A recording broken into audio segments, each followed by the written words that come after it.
Oh, dapat tignan niyo yan talaga, sensitibo yan. Bibigyan kayo ng honorarium kung nakapokus kayo, tumatrabaho talaga.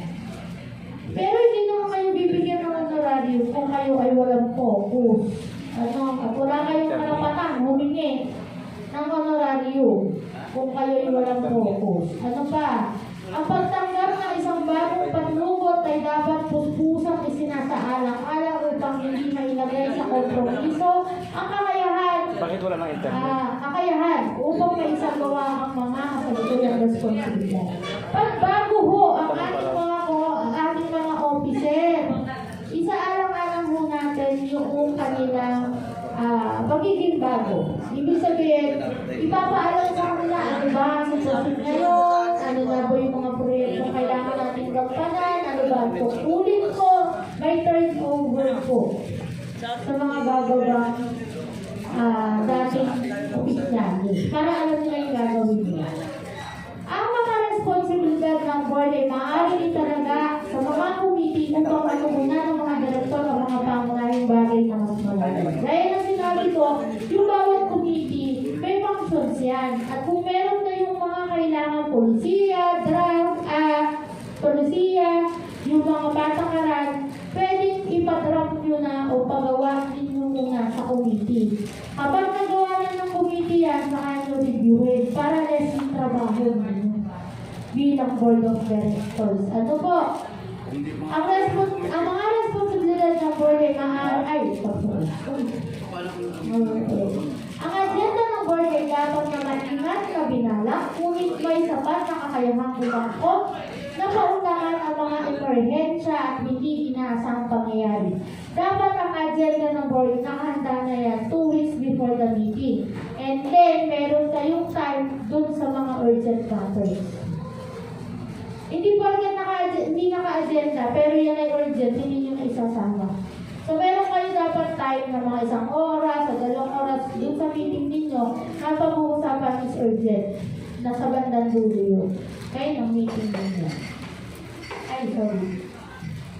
Mga presentasyon ng management ay dapat nakaschedule para sa talakayan. Ang board of directors, habang kayo ay mag-meeting, secretary at board lang. Kapag kailangan si management, saka nyo lang sa ipapatawag. Pag kailangan si head ng isang committee, saka lang papasok sa board group. Hindi pwedeng umi-standby sa board group ang hindi board at secretary. At wala naman sa agenda. Hey, mga yung schedule ng management lagi yan monthly. Kasi yung financial statement nire-report yan. Hey, ano ba? Ang board ay dapat magkaroon ng tumpak, kumpletong impormasyon upang magawa ang kanyang trabaho. Paano kayo makakapag-desisyon kung wala kayong impormasyon? Diba? Ang mga bagong direktor ay dapat binibigyan ng mga materyales at briefings upang pahintulutan silang maging pamilyar sa mga negosyo, industriya at corporate governance. Ang aming best practice na nakita dito sa isang kooperatiba, bawat isang board may folder. Yung folder na yun may copy ng Articles of Cooperation at Bylaws, saka yung mga importanteng polisiya. Hindi lang board ang may ganun, pati officer. Ako, ethics committee ako, may folder ako na ganun. So kapag kailangan ko pag-usapan ng batas, may kopya na ng Articles of Cooperation at Bylaws, may kopya pa ng, pwede silang manghiram ng kopya ng 9520 at IRR. Pero meron silang sariling folder. Tapos yung mga policy na related sa kanila, kaya ako, ethics committee ako, yung code of conduct, meron doon sa folder ko. Bukod yung Articles of Cooperation at Bylaws. Bakit? Bakit code of conduct doon? Kasi kapag may investigation, yun yung kailangan namin. So, madali namin mapag-uusapan kasi nandiyan na yung materials. So, kapag turnover naman, kailangan yung mga nasa akin na dokumento, ibibigay sa susunod na officer na mapalit sa akin. Okay. Ang mga director ay dapat binigay. Ba't ako laging magdadalo ng basa? Okay. O minsan-minsan, mula sa tagalabas ng tagapayo. Pwede kayong lumapit sa amin, sa mga cooperative development officers ninyo if meron kayong concern. Pwede din po sa ibang ahensya kung yun naman po sila, yun sila naman ang makakasagot ng tanong ninyo. Ano po? Pagganap ng buong board at mga committee ay dapat masuri taon-taon. Performance evaluation. Mahalaga po iyan. Taon-taon ginagawa yan ng audit committee. Hey, ang board ay dapat magkaroon ng isang proseso para sa pag-evaluate kung ang mga individual na nakaupo sa board ay may dalang mga kasanayan at kadalubhasaan angkop sa negosyo at kung paano gumagana ang mga ito bilang isang grupo. So, dapat pati sila merong evaluation. Evaluation as a board at evaluation as an individual.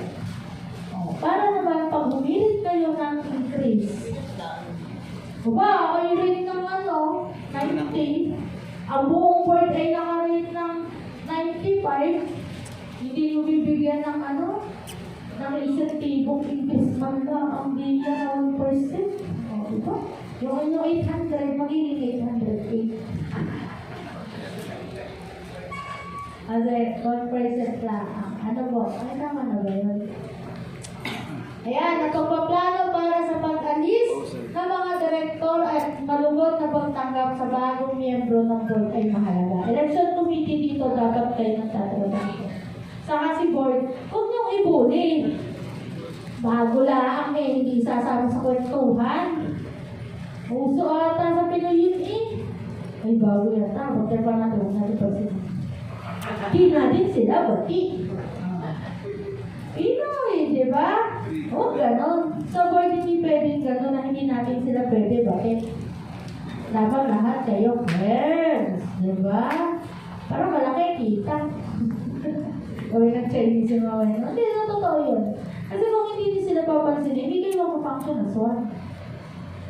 Porket bago yan, gaganonin ninyo. Di ba? Hey! Last topic, yes!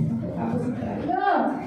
Ay, sabi sa inyo bago mag-board bibigyan pa kayo ng exam. Ano na patingin kayo sa akin? Friends, meron ba biniling prize ngayon? Wala. Friends prize. Wala tayo magpa-exam. Ha? Nakain na po, ma'am. Ano, pabibilin pa ba o hindi na?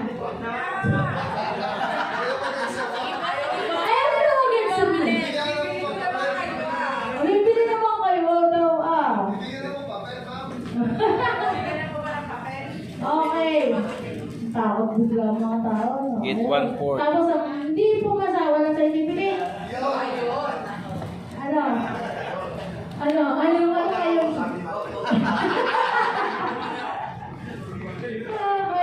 Mga relasyon ng Board of Directors. Meron tayong parokyano, kawani, komunidad, at pamahalaan. Hey, ano ba ang karelasyon nila? Meron daw silang karelasyon ng mga parokyano. Mga parokyano, hindi parokyano laang. Naintindihan ninyo? Gets nyo? Malinaw mga parokyano, hindi parokyano laang. Kasi relasyon niya ng board. Okay. So sabi dito, ang pagpaparating ng mga totoo na papanahon, malinaw at regular na impormasyon upang maunawaan nila ang mga negosyo at yung panganin, financial na kalagayan, pagganap at mga uso. So, since kayo ang board, dapat na ibibigay sa kanila yan. Dapat kayo ang nagre-report sa kanila kung ano ba talaga ito nakatatayuan ang inyong kooperatiba. Yan ang relasyon mo sa kanila. Ibibigay daw talaga yung totoo na papanahon at malinaw at regular na informasyon. Hey, ano ba relasyon ng board? Kanino pa? So, meron din kayong relasyon sa mga kawani. Ano ang relasyon ng board? Dapat daw po tratuhin ninyo ng maganda at walang kinikilingan at pantay ang inyong mga empleyado. Bawal ang favoritism. ikaw ay favorite, lagi ikaw ang tawag, itundaw ako ng kape. Yun lang ang tinarbaho, kakatimpla ng kape. Okay. Ang pagbibigay ng sa mga empleyado ng naaayaw na kompensasyon at benepisyo. Pag naman tayo ay talagang okay na, tama na natin ng kompensasyon. Sa una lang talaga kayo maghihirap at hindi alanganin pa ang pagpapasahod. Pero kapag naman yan ay naka-onboard na at ayos na, sabihin mo manager, galingan, para kumita agad, maganda ang sahod. Ano po, makukumpleto ang sahod at benepisyo.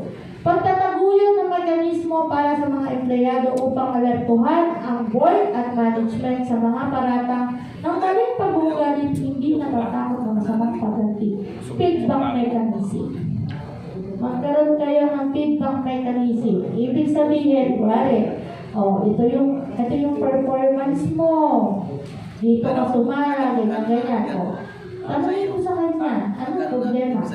Kung hindi lang sa papagalitan kasi hindi niya na-achieve yung kanyang target o hindi niya nagawa yung trabaho niya, papaliwanagin niya din siya kung bakit niya hindi nagagawa. Maaaring ipinipilit niyo sa kanya isang gawain, wala naman talaga siyang alam. Diba? Hindi mo naman tinanong. Ayaw mo ba yan? Meron ka bang pagsasanay dyan? Ilanong ka na kayo mga target, baksak. Tapos saka mo nang tatanungin. Anong problema? Sir, binigyan niyo ako ng trabaho, hindi niyo naman sinabi na meron palang ganito yan, hindi ko ako maalam. Huwag niyo naman pagalitan. Magkakaroon kayo ng magandang pag-uusap. Okay, relasyon nyo kasi talaga yan. Okay. Nang hindi siya matatakot na tatanggalin mo siya sa trabaho, ha? May mga ganun kasi. Sige, mag-feedback ka. Tanggal ka. Sagutin mo, nasagot ka ba? Yung tatanungin, ano kaya ang problema?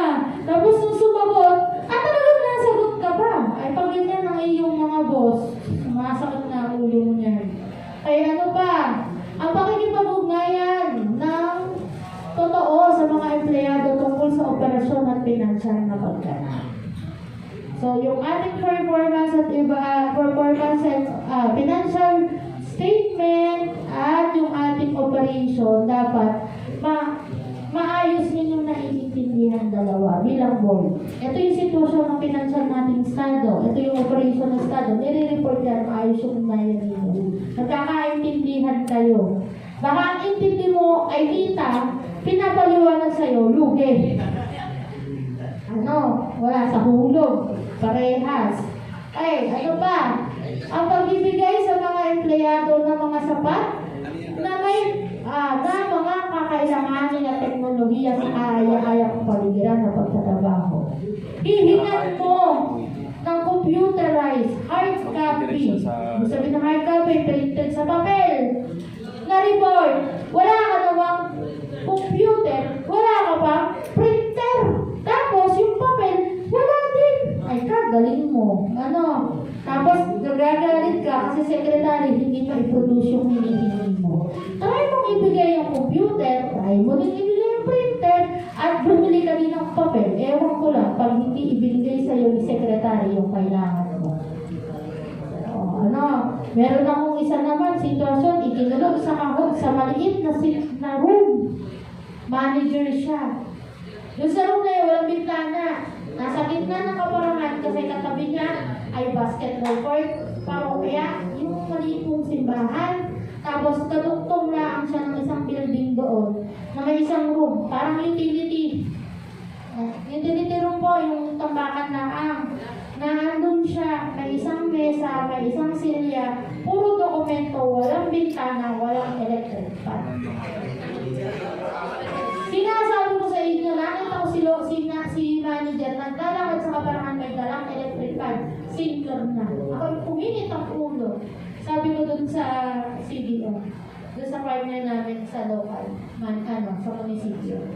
Bakit sabi naman po sa cooperative, lagyan ng bintana o kaya lagyan ng electric fan. Hindi haharap sa akin si chairman ngayon kasi manager ang kaharap ko ng inspeksyon at wala kung ano-anong dahilan. Sabi ko dun sa office, siguro naman, ma'am, pagbalik ko dyan next year, may bintana na iyan. Ay, wala ako. Tanong, hindi ako pumasok. Iniyon tayo sa labas ng pusat. Sa may pintuan. Ay, hindi ko ako tatagal dyan. Pagkainit-init, nasa gitna ka talaga. Alam niyo po, di ba, yung pagtay ng pwesto ng basketball court, talagang salit ng cellphone na wala halos na puno, o ganun po ang sitwasyon. Ay talagang hindi ako pumayag na pumasok dun sa room. Parang ako yung mahihimatay. Sabi ni, kapag walang nakapansin kay manager na inatake sa puso, ay patay iyan diyan. Wala akong makakakita. Kasi medyo pa yung kumbaga yung bidaanan. Kahit sabihin mo yan ay katabi ng parokya sa kanya, hindi yun yung daan nila para lumabas. Talo. Simula ako. Sabi niya, sino yung sasabihin mo? Maganda naman ang manager, kaya na lang kayo kumikita dahil kay manager, tapos ilalagay mo sila sa ganung sitwasyon. Pag namatay yun, babayaran mo baga, kompensasyon, kumpleto. Diba? Kaya na lang ang iiksi ang buhay. Gawa na lang ang ninyo. Diba? Ayusin po natin. Totoo po yun, gawa siya sa kanila. At talagang ako'y awang-awa. Takita ko nakapayong, may bitbit. Sabi ko, ma'am, ba't may bitbit pa kayo na electric fan? Wala akong electric fan dyan sa co-op, mainit. Sabi ko, ma'am, para kayong sinusulog sa ano. Hindi yun, nakikibilag din pa. Hindi na ako'y gigil din. Sabi ko, ang tagal ng co-op, parang 20 na taon. Hanggang ngayon ay nakakagaganon pa rin at may low pa rin. May mali. Diba? Micro-tok-tok. Huwag po kayong dadating sa panahon na kayo 20 taon na yung micro pa rin. Sa amin, kailangan bago makalagpas ng 5 years, makagraduate kayo ng micro. O kaya 10. Maximum 10. Dapat graduate na kayo sa school. So yung iba nahihirapan talaga sa una. Pero kung ang critical year kasi ng co-op is 5 years pababa. So kung malalampasan nyo na si 5 years, 6 years, unti-unti na kayo ng tataas. Sa ulo nyo na yung business ninyo nun. Yung first year, mag-establish pa ng officer. Second year, yung mga policy pa yan. Tapos bago pa lang nila start. Pablong pa lang yan eh. Pero 5 years dapat pataas. Pataas na kayo. Hindi na kayo mahihigit pababa. Ano po? Hey! Pero alam mo, may kakalala akong po. 3 years lang. Small na. Paspas ba? O sige, siguraduhin mo yung pagpaspas mo, kumpleto ang dokumento mo, ha?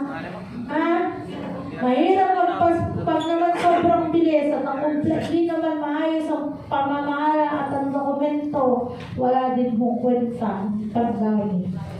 Kasi magkakagulo kayo diyan. Okay, sunod.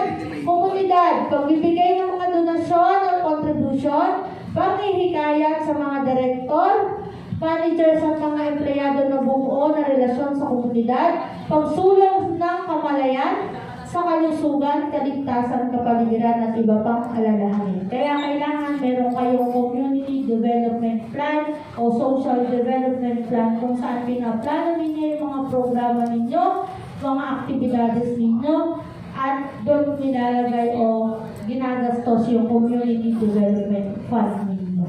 Allotted, 3% ng kinita sa buong taon. Nang malinis na kita, ha? Tapos na natin hanggang na yung operational cost, kita na talaga, 3% nun dapat may bagay sa community. Mamimili lang naman kayo. Tataksan kayo na 30% o yung 3%? Hindi. 3%. 3% direkta yung ibibigay. 30% hindi ko alam kung saan nabawapunta. Bukod doon sa pinapasahod sa amin.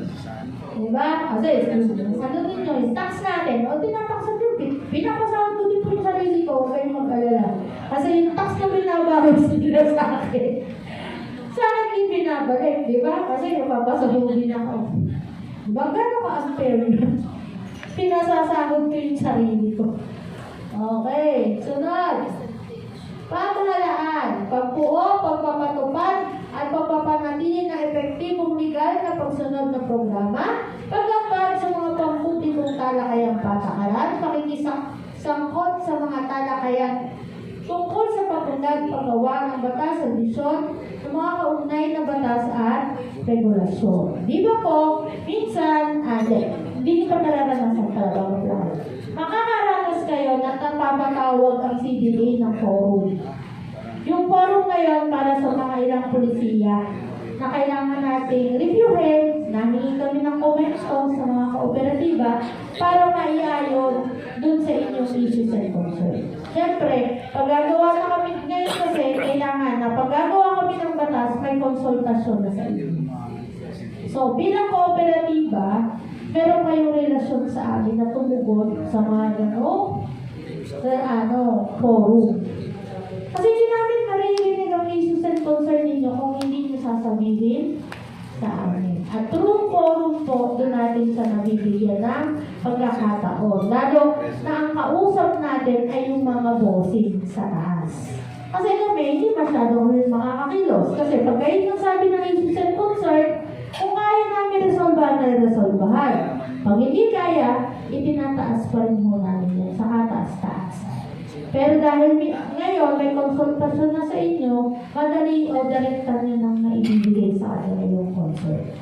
Lalo through clustered organization or doon sa sinasabi natin mga councils. Ano po? So, dyan na po. Nagtatapos ang ating training. Sabi sa inyo, kaya tapusin ng alas 4. Wala pa. Tandaan natin itong mga I am because you are because we are. Ano? Napaisip kayo, no? Ako ay ako dahil sa'yo. Ikaw ay ikaw dahil meron tayo. Tama ba yun? Sa co-op? Pwede bang i-apply natin yung sa co-op? Opo. Ano ba yung sunod? You cannot legislate good behavior. Hindi nyo kayang utusan ay sa batas. Kayo ay magkaroon ng magandang pag-uugali. Sabi nga natin, innate yan. Nalabas at lalabas yung masamang ugali ka. Kung hindi yan nature sa iyo. You must be the change you wish to see in the world. Kung meron kayong bagay na gustong pagbabago, huwag kayong magreklamo na gawin niyo ng iba. Simulan ninyo sa sarili ninyo. At baka mahawa po yung iba. Yung ang hikap nakakahawa yung pagbabago pa. Ano po? Yung ang nakita mo na may bagong model ng cellphone yung kapitbahay mo, bibili ka din. Nakakahawa pa. Bakit hindi yung pagtatama ng mga changes na pag-uugali natin? O kaya yung mga gusto natin marating. At baka mahawa din sila makigaya. Ano po? Hindi yung irereklamo ninyo ng irereklamo, hindi naman nyo ginagawa yung gusto ninyo mangyari. Apply yourself, get all the education you can, but then by God, do something. Don't just stand there and make it happen. Hindi sapat na tayo ay nag-aaral, hindi sapat na gumagawa tayo ng paraan ng mga edukasyon, nag-i-enroll sa mga edukasyon. Kung wala din tayong tiwala sa taas at tamang paggawa, wala akong mangyayari sa buhay natin. Sabi nga sa Pilipino, nasa Diyos ang awa, nasa tao ang gawa. Okay? So sana, pagbalik sa mga kooperatiba ninyo, kung ano man ang natutunan natin, i-apply. Hindi mo sapat na nag-aral kayo at nilecturean kayo ni Ma'am Ivy at ni Ma'am Lloyd ng dalawang araw kung hindi rin nyo lang din yan i-apply sa co-op. Bali wala ang lahat ng training, free trainings na ibibigay namin kung hindi nyo ito iintindihin. Okay? Yung sinabi sa uluhin, dapat inintindihin na. Tayo adult learning na, hindi na tayo child learning. Ang child learning, memorize lang yan, tapos na. Pero pag adult learning, we learn by understanding and sharing experiences from others. Yun lagi ang tatandaan. Okay? So, wala din magiging dahilan na matanda na ako, mahina na ako mag-memorize, ayaw ko nang umatin ng trade, hindi mo. Kung kayo'y matanda na, mas marunong na kayong umintindi, mas madali nang mag-trade. Ano po? So, maraming salamat po sa susunod na training na paglilita. Nawa po ay maging maunlad ang inyong mga kooperatiba. Thank you po.